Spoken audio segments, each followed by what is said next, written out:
ভাইয়া, আমি তো পরের বাড়ির মেয়ে। তোমাদের কথার মধ্যে আমার কথা বলা উচিত হবে কিনা জানি না। আসলে এর আগে এই বাড়িতে তো কখনো এত ভাবনা চিন্তা করে কথা বলতে হয়নি, তাই আমি কথাটা আগেই বলে নিলাম।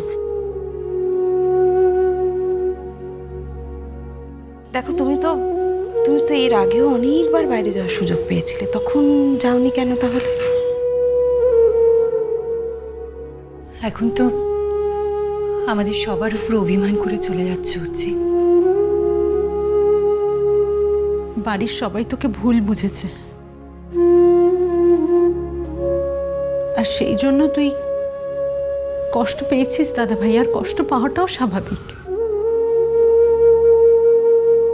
তাই বলে কি তুই বাড়ির প্রত্যেকটা মানুষকে তার 10 গুণ বেশি কষ্ট ফেরত দিবি?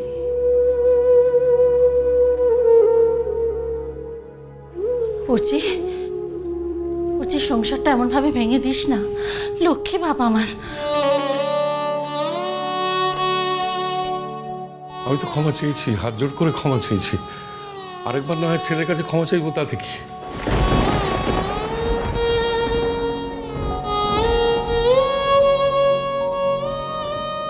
কি হচ্ছে এসব জেঠুমনি? তুই আমার কথা দে বাবা, তুই আমাদের ছেড়ে যাবি না?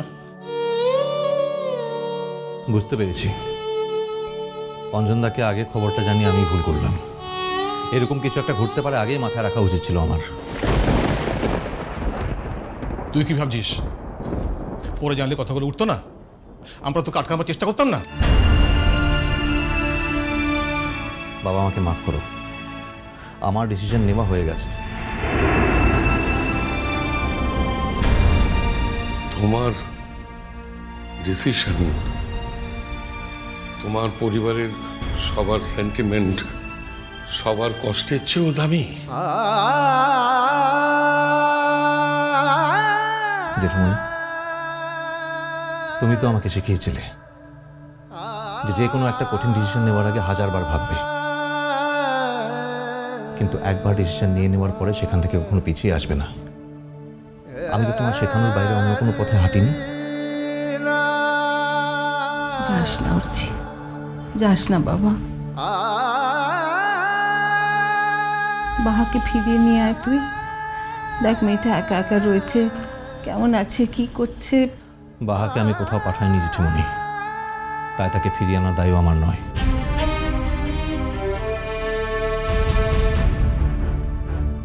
অর্চি, এবারের মতো আমাদের সবাইকে মাফ করে দে না বাবা। বারবার এভাবে বলো না মা, আমার শুনতে ভালো লাগছে না। চলে যেও না উঠছি, আমি তোমায় রিকোয়েস্ট করছি, প্লিজ যেও না।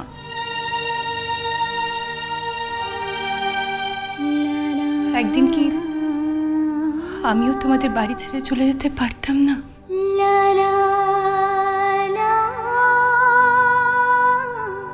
যার সম্পর্কে আমার সম্পর্ক সে নেই,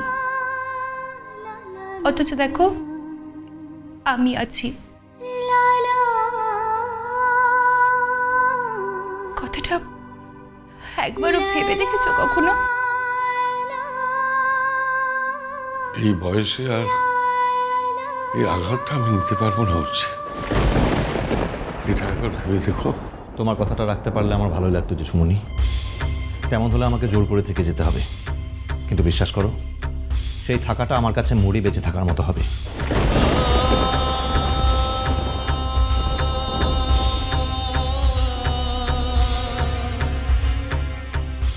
উঠছি। হ্যাঁ জেঠুমনি, তোমরা বরঞ্চ আমাকে মন খুলে যেতে দাও। দিল্লি আর এমন কি দূর বলো তো, যখন খুশি তো আসা যায়। তাছাড়া আমাকে জীবনে অন্তত একবার দূরে গিয়ে প্রমাণ করতে দাও যে আমি অসৎ নই, হক নই, প্রবঞ্চক নই, আর কোনোদিন ছিলামও না। আমি এখন আমার কাজের মাধ্যমে বড় পৃথিবীটাকে দেখতে চাই, একটা বড় এক্সপোজারের মধ্যে পড়তে চাই।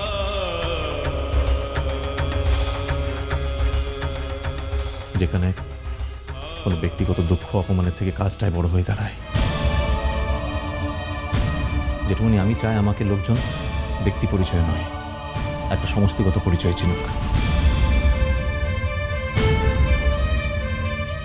আর আমি সব কিছু ভুলে গিয়ে নিজের কাজটাকে প্রায়োরিটি দিতে চাই। আমি একটা কথা খুব ভালোভাবে বুঝে গেছি, যে একমাত্র কাজের মাধ্যমে আমার মুক্তি। আর বাহা? তোমরা তো রইলে। তাছাড়া বাহা এখন যথেষ্ট ম্যাচিওর হয়েছে, যথেষ্ট স্বাবলম্বী। তার পাশে এখন আর আমাকে দরকার হবে না।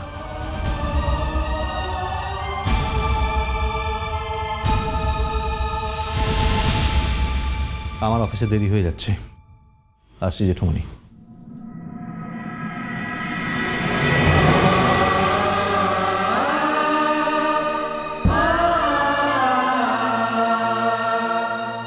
এই শাস্তিটা আমার পাওয়ার দরকার ছিল।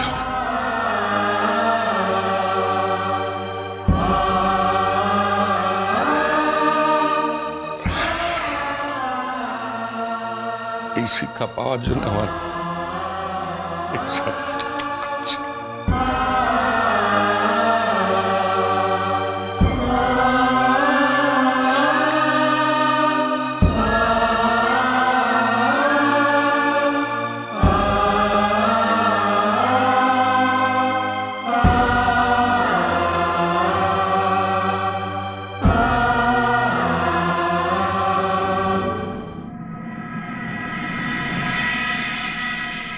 হ্যাঁ, তাহলে আমরা কি দেখলাম?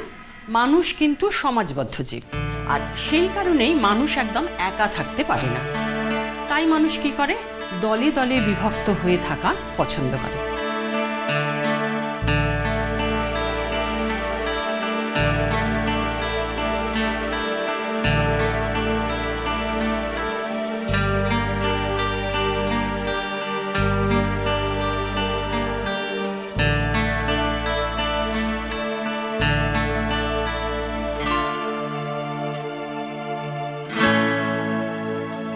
বাবু, তোমদিকে সুখের দিনগুলানের সকল কথাগুলান বলে তো যেছিসলা। মু যখন তোর কাজকে যেয়ে দাঁড়াইলাম, তখন মো ভেবে তো ছিলাম যে মোর পথে তোর যতই রাখতো থাকুক কিনে, এখন তো আর কিছু মনে তো রাখবিকলা। কিন্তু তো মুখে আঘাতে আঘাতে ক্ষত বিক্ষত তো করে দিয়েছিস। তো একটু বারো মোর কথাটো ভাবিসলাই, একটু বারে লিখেও তো মুখে সুধাসলাই যে বাকি দিনগুলান মো কি মনে কাটাইন বক। কত সহজে তো মোদিকে ইত্যদিনের সম্পর্কটুকে, ইত্যদিনের বাঁধনটুকে আলগাটো করতে পারলি করছি বাবু। মো আর কোনোদিনের লিখে তোর কাছকে যাবকলা। তুই তো এটাই চাস, ঠিক আছে? তাই হোক কিনে, তুই যেটো চাস সেটাই হবে। দূরতে যে তোর বাবা মাটোকে ভুলে থাকতে তো পারবে তো, তাহলে সেটাই থাক। মোর যত কষ্ট হোক, মো আর তোকে ফেরাইন বলা। তোর দিব্যি হচ্ছে বাবু, তুই যখন মুখে চাষিলা তখন মো আর কিছুতেই তোর দরজারতে গিয়ে দাঁড়াইন বলা। বেকারির মতো শুধাই দূরটা থেকে তোর লিখে মোর মারাং বুড়োর কাছকে প্রার্থনা তো করব, যাতে তুই ভালো তো থাকিস, তুই যেন মুখে বলতে তো পারিস। যখন কোনো দুজন মানুষের মধ্যে সম্পর্ক তৈরি হয়, তখন তাকে আমরা বলি যুগল। আর এই দুজন সম্পর্কের মধ্যে যখন কোনো তৃতীয় ব্যক্তি এসে প্রবেশ করে, তখন তাকে আমরা বলি ত্রয়ী। এইভাবে মানুষ বাহা বাহা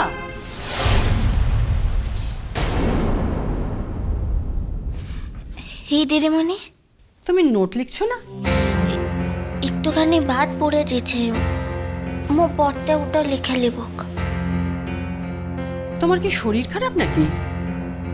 লাতো না, তোমাকে কিন্তু ভীষণ অসুস্থ লাগছে বাহা। লালা মোটে কাঁদছে। এই বাহা, তোর তো গায়ে বেশ জ্বর রে, তখন মাথায় হাত দিয়ে বসেছিলি, আমি বললাম না?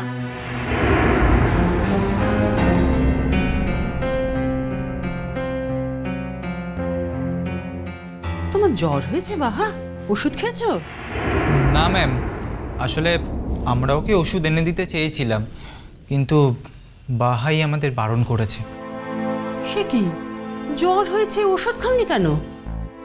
লারে দিদিমণি, মুদিকে জ্বর হলে মোরা ওষুধটা খাইলা, এমনিতেই সিরেট যায়। এটা একটা কথা হলো?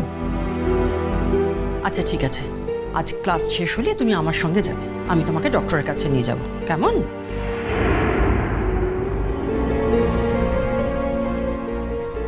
কি হলো বাহা, খুব কষ্ট হচ্ছে? তোমাকে দেখে কিন্তু ভীষণ অসুস্থ লাগছে। লালা, মোর ঠিক আনছি তো পড়া কিনা দিদিমণি, মোর লেগে অন্য ছিলাম ইয়াদের পুরাটা লষ্টটা করিসলা। আচ্ছা ঠিক আছে, শোনো, তোমার যদি শরীর খুব খারাপ লাগে তাহলে তোমাকে লিখতে হবে না, কেমন? অন্য তোমার যে সমস্ত বন্ধু বান্ধবরা আছে ওরা তোমাকে পরে নোটসটা দিয়ে দেবে, ঠিক আছে? আমার শুধু অবাক লাগছে যে তোমার এরকম শরীরের অবস্থা, তোমার কিন্তু আজকে কলেজ আসা উচিত হয়নি বাহা। তোমার বাড়ির লোকই বা তোমাকে কিভাবে ছাড়লো এইভাবে? আচ্ছা তুমি সত্যি কথা বলো তো, তোমার বাড়িতে কি জানে যে তোমার আজকে শরীর খারাপ? আজ মোর বাড়ি লাই, মোর ঘর লাই, মরদ শ্বশুর ঘর কিচ্ছু লাই দিদিমণি, মোর কাছকে আজ আর কিচ্ছু লাই। ওকে, সিট ডাউন বাহা, টেক রেস্ট। আচ্ছা বসে পড়ো তোমরা। মিষ্টি কুটু মিষ্টি কুটু মিষ্টি কুটু